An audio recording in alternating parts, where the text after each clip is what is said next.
All right, Jodi, you're a business owner. Have you ever not gotten paid?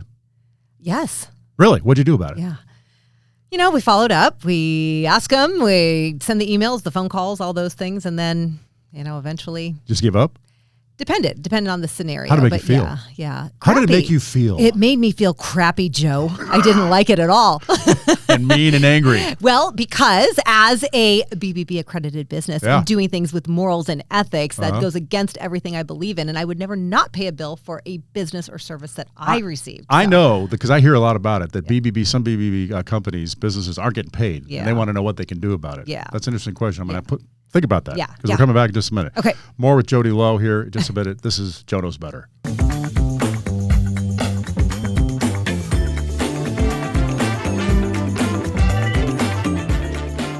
I'm Joe Ducey with the Better Business Bureau, and this is Joe Knows Better.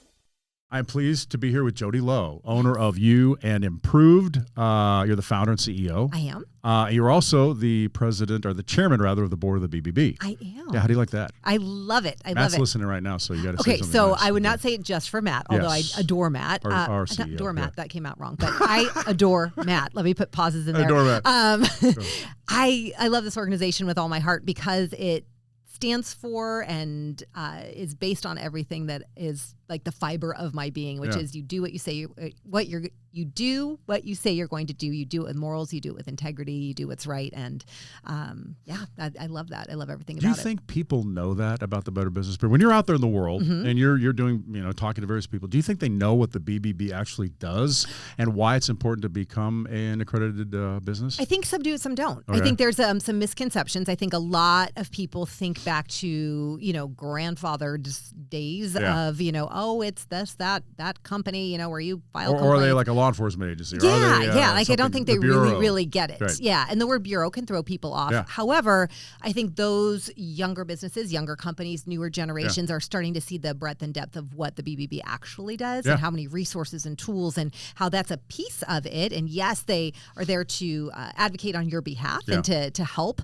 However, there's so much more. Yeah. Yeah. And we're going to get to some of that. We'll get in a little bit. But I want to know a little bit because I think businesses may be listening right now or, tell me a little bit about how you began. How did it start and what's kind of been your path? Yeah. So it's so interesting. I wrote an entire book about it, Joe. But the reality is. The name of the book? Yeah. From Me to You. From Me to You. Of course, with a U. You got it. And I'm teasing, half joking, half not, because there is a long story, far longer than this podcast has. Yeah. However, I started it first and foremost because I have an insatiable desire to learn more and understand more about people, what makes them tick, what makes them succeed, what makes them struggle, how do they seek success, and what does it take in them to get there? Yeah. So one part is a passion for people. The other part is I think that there's a huge gap in our learning. Mm-hmm. And I think we learn all these wonderful things in school, many of which are important, many of which we kind of throw to the wayside. What we don't learn is how to lead people versus just manage. So leadership is really what you're It's doing. leadership, it's communication, it's getting people to work collaboratively. How do we create alignment in organizations? It's all of that. And I think those are so many skills that we don't learn. Which should make sense with your podcast, Leadership Lowdown. Yes. BBB. Yeah. Available where you get your podcast. And which we'll talk about later as well. As a business owner, I've never been an owner. I've always been a worker bee for 40 years and what I did. Are there clients that you just see because you like to have their income, right? Sure. But you say, I can't do this. All the time. Really? Yep. So how do you judge that? What characteristics are there where you say, I can't, I'm not going to be successful? Yeah, this isn't going to be good. So it has to be a right fit for everybody involved. And it goes back to the morals and integrity. If I don't feel like I am the right fit for them, there are companies that want to provide training or development because they want to say that they provide training and development. They want to tick a box and say we did that. And I am not your company or your person for that.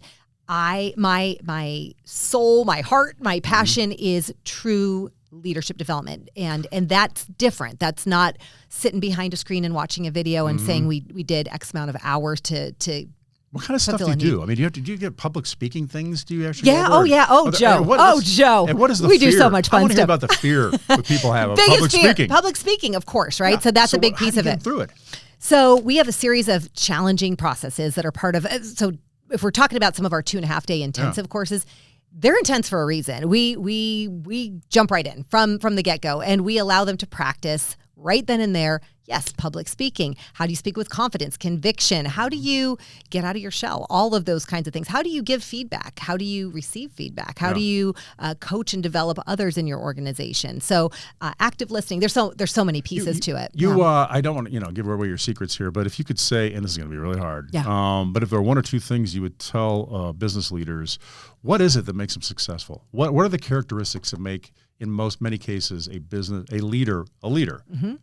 What would you tell them? First and foremost, you got to lead with empathy. If you really don't care about your people, it's never going to work, because you're going to be hiring and retraining and going through. If you treat people like numbers as opposed to human beings, it's a recipe for disaster. To be empathetic, or do they just have that quality to begin with? Can I you think a lot of it is just innate. I think there are a lot of people, though, that I have seen that have been so numbers and ROI so unempathetic.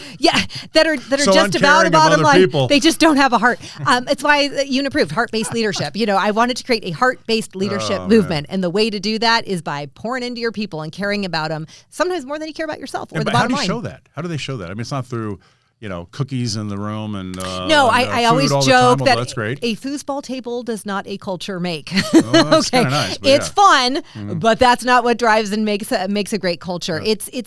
It's what do your people want and desire? What do people want? Well, they want to be heard. They want to be listened to. They want to be valued. They want to be understood. They want to be taken care of, whatever that means. If they want to leave early on a Friday because somebody's got a soccer game, where's the humanity in that? Let them go. Yeah. And if you can get your work done on Thursday to be there for, it's the that's human a little element. thing in a way. It's a human piece. It's a little thing. I mean, it doesn't mean a lot to the business. They don't got to lose a little. Yeah. Exactly. So my whole gig is, hey, how do we bring humanity back to a very numbers-based world? And when we do that, the ROI is there. So you talked about empathy. Is there another quality that you think that makes them?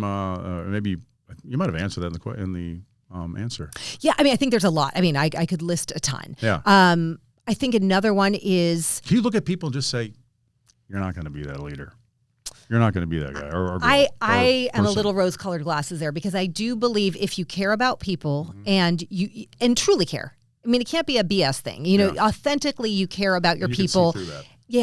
Yeah. And I think you're going to lose great people if that's not truly you. So you need to find something different, a different career path. But if you truly care about people, I think sometimes there is that light bulb moment. There is that switch, because sometimes people are very, very driven to a bottom line and a number and a result. And that's what we have to hit, that metrics. When we take that out of the equation, we focus on the person. I remember people in my old business, they would go through, you could just tell they went through some training. Mm-hmm. They came back from a camp, right? Mm-hmm. And they've been gone a week. And suddenly they're like, "Hi, Joe, how are you?" Yeah. I mean, they never even cared what I did before. Right. Oh, that sounds great. And then move on. It's like you could tell they were just, you're just, and I know that's not how you want it to be with yours. I mean, nothing we do is robotic or scripted. Yeah. It's all heart. So it's like, who is Joe and how does Joe interact with the world, and how do we help Joe find his next level of greatness? Because Joe's already great, but what takes it to the next level? That's where I come in. And that's your business. Okay. Yeah. What have you found with the Better Business Bureau? Something that surprised you when you got involved? The heart of the people. And I think this is kind of goes back to, again, why I am so engaged and so involved for so many years now, is because the people within. So you were accredited business before. I was. And I've been part of the board. I don't even know if it's 7-8 years now, something like that.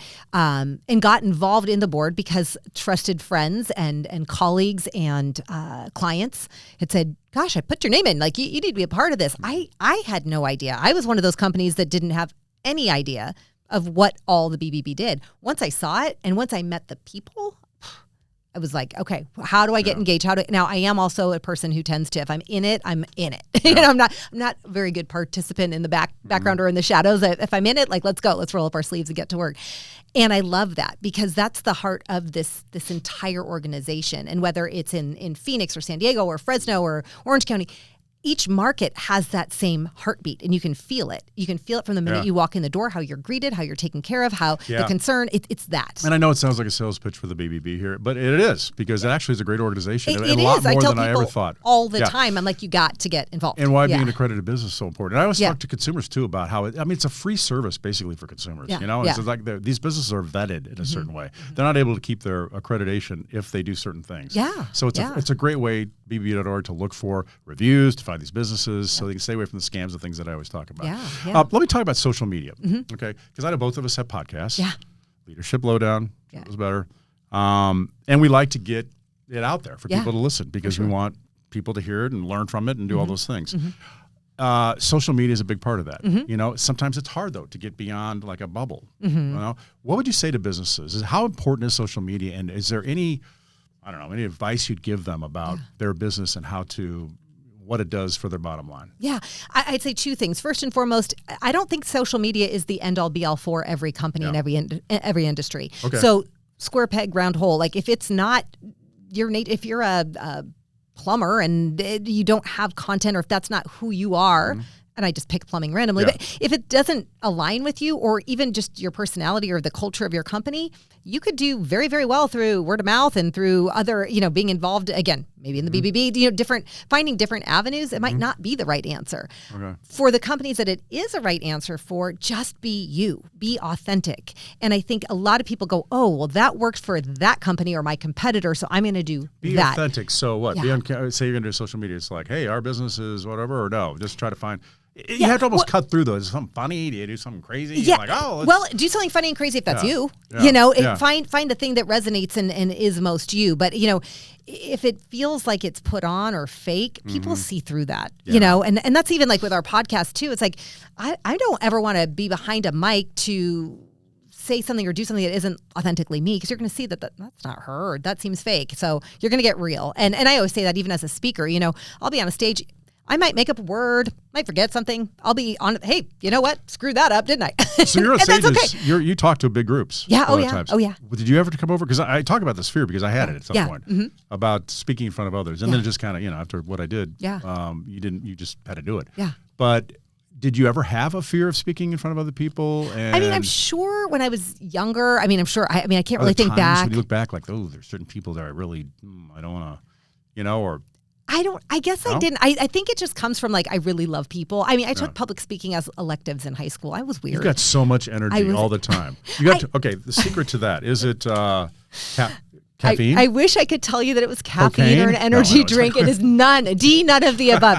Here's my truth. You want to know the truth? Here's my truth. Yeah. I believe if you do what you love and are really passionate about it and aren't doing something to, again, it kind of goes back to the ticking a box thing. I did training. If you're ticking a box saying I did life, to me, that's a waste. So this brings me to life. I get joy and energy. I don't make a dime on doing my podcast at the BBB. I do it because I love it. And if I can pour into people and help them share about themselves and spread goodness through good work, that's what I love. All right. Yeah. We're going to wrap this up, Yeah. I think, because you've said great things, and I think a lot of people probably learned from it. So, but Jodi has questions. Jodi interviewed me on her podcast. I did. She has it was questions fun. at the end that put me on the spot. So I got to put Jodi on the spot at the end. Questions I just made up. Oh, good. Okay, here we go. I've never had Rapid questions fire. before I thought of. Rapid fire. All right. Best person you had on the podcast? Joe Ducey. Worst person you've had on the podcast? No, Joe Ducey. You can't use it again. You can't use it twice. That's the other rule. You can only use it once. How can you ask me the best person? That's like, I want best and worst. Which kid do you love the most? No, that's horrible. What are among the best? What's a conversation you really enjoyed? I really I loved talking to the owner of Girly Garage out in San Diego. She was fabulous. And Girly Garage. She does work so on much fun. Females who do work on cars. Teaches women how to on Facebook, how to not get scammed in automotive work. And she's just awesome, and she's real, and she's authentic, and she shared some really vulnerable stuff. And I bet there's so many of those conversations, Joe, that I would be. It's one that comes to mind, but there's been a lot. The worst. Don't name names. Just I don't think I've had a worst. Oh, come on. There's people that are more comfortable and more demonstrative and more open to share. Do you feel like you have to kind of perk it up a little bit because you feel like, do you get a sense that it might get a little bit more? So going back to authenticity, well, then that would feel fake. Yes. So I can't do that. So it's boring too. No, not okay, Joe. You're putting words in my mouth. I never said boring. No, but you heard it here, folks. There's people that are just more chill. Yeah. So I can be more chill. It's hard to believe, but I can be more chill. Yeah. So you got to meet them where they are. Yeah. No. Let them be them. I think that's it. I was going to ask you a question about the driving thing, but I might as well ask you anyway. So I heard your podcast talking about cars and how one person, I think, had a gig possibly and wasn't hired because another person had a better car and was hired, and the person told him why. Is it important to have a certain kind of car when you're in sales or what you're doing? I mean, is it only if you meet people? What do you think about that? I think it is. You say be real. Yeah, but I would say that it kind of goes into alignment with that. Again, what's true to you? I know a ton of people that are insanely successful and could have any car that they want. And they choose to drive something that's economical, that's much more affordable, that's great on gas because some of their values align to that. There's other people that say... Which is beyond just looking at it and saying, oh. Exactly. Right. Like this is a logical choice. I don't care. Cars don't mean much. That's what I want to do. I know other people that go, my car is my office on wheels and I pick up clients and I want it to be nice and clean and I put a lot of pride into that and it means something to me. So again, personal preference. Yeah. It is tough. I mean, I drive a Kia Rio, which is probably the lowest price car you can buy because I don't care. I don't care about the scratches. Yeah. If I buy a new car, it doesn't matter. I want it low. It's unimportant, right? It gets me from here to there. Yep. But I was telling Jake the story here about appearance and how that matters. I went for a job interview in San Francisco, and I thought, you know what? I'm just going to be a San Francisco guy. I'm going to wear some khakis, and I'm going to wear these like sandal type shoes. Although, not showing the toe or anything, but it was really nice kind of shoes, but no socks. And had the interview, thought it went really well, left, didn't hear from him. I called him back. Sent him some stuff, and they said, hey, I'm really glad you called. I go, well, what's going on? He goes, well, we didn't call you because my general manager said I've never hired a person who didn't wear socks. And I thought, what the heck are you talking about? Didn't wear socks? Socks was the criteria. So it's an appearance thing that I never really took that seriously, that people are kind of judging you on. Yeah. That's what they see. Yep. They don't know you. Yep. So I could see how that might, matter. Yeah, I mean, it matters, because the reality is, again, only have one chance to make a first impression, the old adage. So I do think that appearance matters. But again, we all know very successful people that are super casual, and that's cool too. Yeah. So whatever's real. I sent him a video of me wearing socks. I put my feet up in the air. I said, tell your GM, I got the job. That's what it takes. I love it. Jodi, that was great. Thanks for all that information. I think we helped some people. So that's great. That's the goal. Jodi Low is the CEO and founder of You and Improved. And she is the board chair at the BBB here. So we're glad to have you here. Thank you so much. And Pleasure. her podcast is available on any place you look for podcasts. It's I don't know if you see it behind me, Leadership Lowdown with Jodi Low. And you can also see more here at joeknowsbetter.com and wherever you get your podcasts. So we'll see you next time.